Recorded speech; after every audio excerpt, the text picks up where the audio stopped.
A little something some of y'all might not know about me is that I've been rapping a lot lately, just like the greatest pony, Miss Pink, spitting fly-ass raps about history. The mystery of this app's real meaning will be revealed, unsealed by my sick flow of analytical prose. I'll hit the nail right on the nose, have you going, damn, that boy can analyze. Through my eyes, you'll see things in new light and think, dang, this show's a lot more deep than I thought. Glad I bought the DVD. How do you wear your hat? I sported Fresh Homes. Word. You may have gathered this from some of my comments in the last few videos, but I've got a lot of problems with the American school system, and I imagine these problems apply to a lot of other school systems as well, though I can't speak from experience. The current American school system is built around 20th century industrialism. Kids are largely put through the same processing and routine, completely ignoring the fact that every individual learns differently and develops at their own pace. There's a somewhat famous video about this that I linked a few weeks ago and will now link again in the description, and it does a much more thorough job of explaining this, so I highly recommend checking it out. But for the purpose of this video, I'll be addressing educational concerns on a more personal level. Rainbow Dash is the kind of student who would be failed by our school system because it doesn't understand how to educate her. Twilight represents a teacher, like too many that I've met, who becomes frustrated with her students' apparent inability to care about what she's teaching, and the fact that her potential is going to be squandered over one subject that she doesn't excel in. Rainbow is fortunate, however, that her teacher is both a friend and a dedicated one at that, and that she has so many friends caring for and observing her to figure things out. In one of our schools, her teachers would never have time to get to know her and examine her learning habits until they could find a method that works for her, because they would be worried about too many other students. One who falls out of the system is left to fend for themselves and loses out on the opportunities that they could have had if someone had taken the time to get them on their feet. It's hard to blame teachers for not having the time to take care of every student in a unique way when the system they work in is so broken, but the problem is exacerbated because so many teachers don't even seem to understand or be aware of how different a school experience is for the individual student.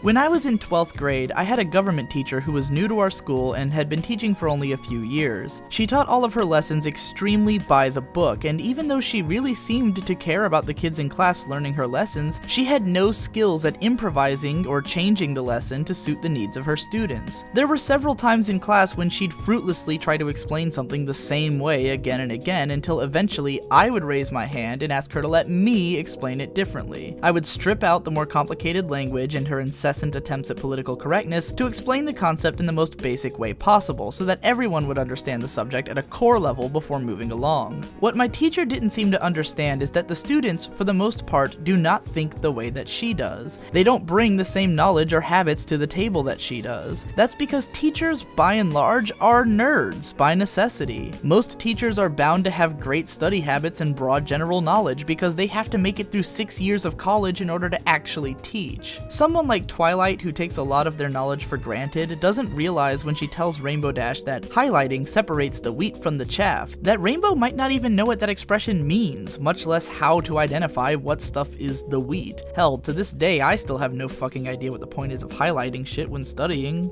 Then again, I don't study. People have been asking me for years why I haven't become a teacher, and the answer is simply that, much like Rainbow Dash, I don't have the study skills to be successful in school. I've never been particularly good at learning something just by having it explained to me in exact detail. I will get bored or unable to see why I'm supposed to care about the subject or how it applies to my life. I learn better by experiencing things and then analyzing my experience. I didn't learn how to write well by taking writing classes, with the exception of one piece of advice a college professor gave me to focus on simplifying my writing, which became a huge part of my editing process soon thereafter. Mostly, I learned by reading other things and analyzing what I liked about those things. As an anime blogger, I found that it was much more interesting when bloggers talked about broad concepts relating to a show rather than reviewing the show's quality or talking about their opinions of each episode. I liked it when bloggers took a personal approach to their work, and I got to see how their appreciation of anime related to who they were as a person. And I loved learning background details of the shows that I was watching and tracing the careers of the people behind them. I never took a class on video editing either, which in fairness might be kind of obvious, course, but again, I learned via analysis. I watched a shitload of YouTube videos and figured out what I liked about them. I knew that high audio quality was an absolute must for me to finish a video. I knew I hated to see black backgrounds and static images for more than a few seconds at a time, and I knew that I liked speakers who talk very fast and get to the point quickly. That is my version of Rainbow Dash's learning by flight. Just as she pays attention to every detail around her when she's flying, I pay attention to every detail of a video. When I consume media, I analyze every aspect of it relative to myself and my own experience so that I can understand it on a deeper level. Now, I know I've said that with this series of videos I'm trying to focus just on the central themes of the episodes, but in this case I couldn't be satisfied failing to mention how much I enjoyed this one. Besides the fact that the first 10 minutes or so felt eerily like every Twidash fanfic I've ever read, the episode had this great sense of pacing and to-the-point storytelling that made it feel more complete than a lot of episodes do. The scene where Twilight and Dash fly together is almost weirdly silent, and that makes it feel more poignant than it would have otherwise. And Pinkie Pie's rap, my god, it was perfect. The fact that it's in 4:3 aspect ratio and even has a degraded sound quality was incredible, and a ton of effort seemed to be put into animating her movements throughout the scene. Very cool. I'm also glad that this episode tackled the subject matter that it did, not only because I'm obviously pretty interested in it already to begin with, but also because it has been bothering me forever how Twilight doesn't seem to understand alternative teaching strategies. I've always considered it a huge mark of Twilight's youth and lack of understanding that she doesn't realize her teaching methods don't work for others, so seeing it broken down finally was super gratifying. Anyways, that about wraps up my thoughts on testing 1, 2, 3. I'll see you on the next one.